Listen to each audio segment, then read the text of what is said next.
مساء الخير، اخباركم ايه؟ عاملين ايه؟ يا رب تكونوا بخير وفي احسن.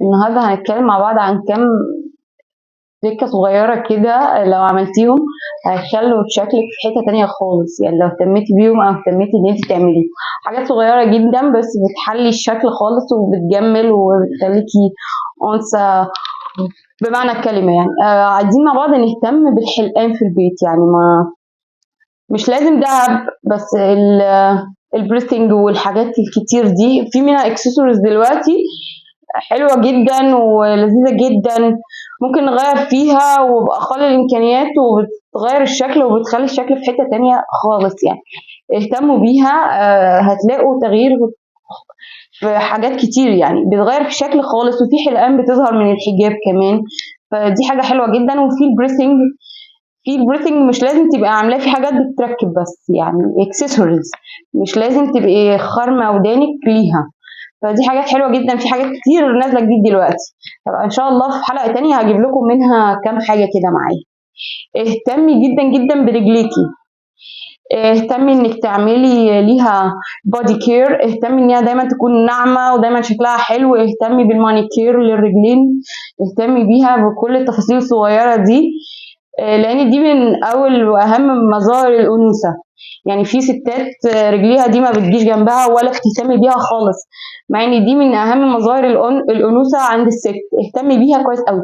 في خلخال ممكن تلبسيه في البيت، يعني انا مش برشحه بره خالص ولا ان الرجل تبان اصلا، بس ممكن تلبسيه في البيت.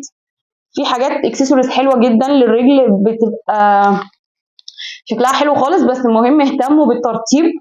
البسوا شراب وحطوا كريم مرطب قبل النوم، خلي رجليكي ناعمه زي رجلين البيبي. اهتمي بيها قوي لان دي من اهم مظاهر الانوثه. اهتمي قوي قوي قوي بتنسيق اللبس، لانه مش لازم اللبس يبقى براند عشان يبقى حلو. ممكن اللبس ما يبقاش براند خالص بس انت بتنسقيه بشكل حلو. يعني ممكن تلبسي القطعه برضو باكتر من طريقه، بتغيري الاكسسوري، بتغيري الحجاب، فهتغير شكل الطقم كله. يعني اهتمي بالتفاصيل الصغيره دي، هتلاقي الطقم في حته تانية خالص.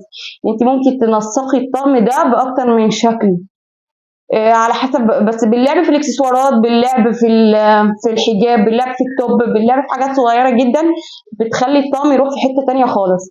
ممكن تشوفوا على بينترست تنسيقات للهدوم حلوه جدا. يعني شوفي، خلي عينك تاخد على الشكل اللوك اللي انت عايزاه، شوفيه مثلا على اي مواقع على النت، على بينترست شوفيه، خلي عينك تاخد على شكل اللوك اللي انت بتحبيه، هتعرفي تنسقيه بشكل حلو قوي. العبوا في الاكسسوارات وفي الحجاب وفي الحاجات دي، في التوب اللي من تحت، في حاجات زي كده هتغير شكل الطقم خالص، هتوديه في حته تانية. اهتمي قوي قوي قوي باختيار الحجاب، اهتمي ان الحجاب يكون شكله حلو، الحجاب يكون مكوي، اهتمي باختيار لون الحجاب اللي يليق على لون بشرتك، اللي دايما يبقى منورها ويبقى مفتحها، يبقى مخليها مشرقة. يعني دي نقطة مهمة جدا، أتمنى أنكم تاخدوا بالكم منها يا بنات. الحجاب وشكل الحجاب، الاهتمام بيه، اكويه، خليه دايما مكوي ومغسول على طول، ما تطلعيش بيه مرتين من غير ما تكويه وتغسليه وكل الكلام ده. الحاجات دي مهمة جدا. اهتمي باختيار اللون اللي بينور بشرتك، بيخلي وشك منور، لان في الوان بتطفي وبتغمق وبتخلي الوش بهتان، بتخلي الوش مش حلو خالص. فاهتموا بالتفاصيل الصغيره دي، بتودي في حته تانية خالص. يعني ولو حابين نتكلم في حاجه معينه اكتبوا لي في الكومنتات، انا معاكم. يعني في اي حاجه انتوا عايزين نتكلم فيها اكتبوا لي. ولو وصلتوا معايا لحد هنا وعجبكم الفيديو ما تنسوش اللايك والاشتراك في القناه، لان القناه لسه جديده وباذن الله هتكبر بيكم معاكم. مشكور خالص ليكم.